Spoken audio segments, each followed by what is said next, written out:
পৃথিবীর বুকে নতুন একটি প্রাণের আগমন অগণিত পরিবারের জন্য চরম আকাঙ্ক্ষিত একটি মুহূর্ত। সেই মুহূর্তের জন্য কত কিছুই না করেন বাবা মা।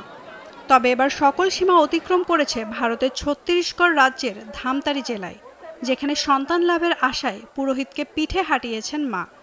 যে যুগে মানুষ মঙ্গল গ্রহে অবতরণের কথা চিন্তা করছে, সে যুগে এসে দেখা গেল ঘোর কুসংস্কারের এ দৃশ্য।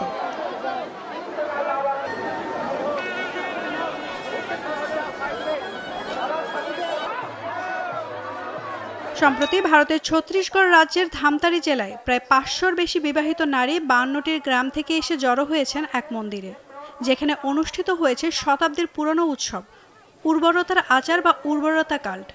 মূলত ফার্টিলিটি রিচুয়ালের ইংরেজি থেকে অনুবাদ করা হয়েছে এটি।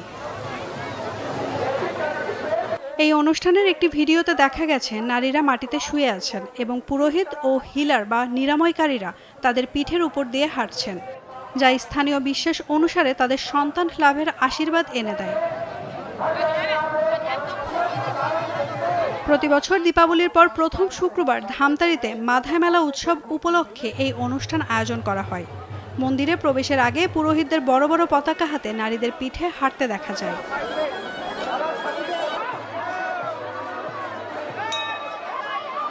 অনুষ্ঠানে অংশ নেওয়া নারীদের বিশ্বাস, এই আশীর্বাদ পেলে তাদের সকল কষ্ট দূর হবে এবং সন্তান তারা লাভ করবেন।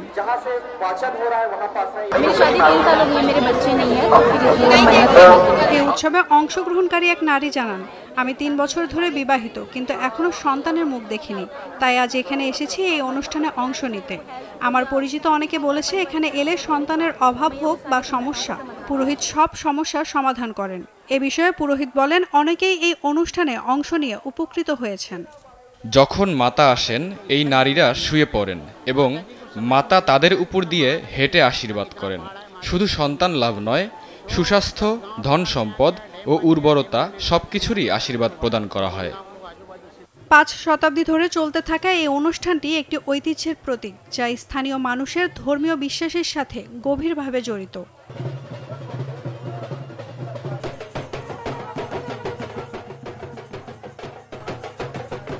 নাওমিন নাসরিন, ডেইলি সান।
क्रॉस नहीं होंगे जिस तरह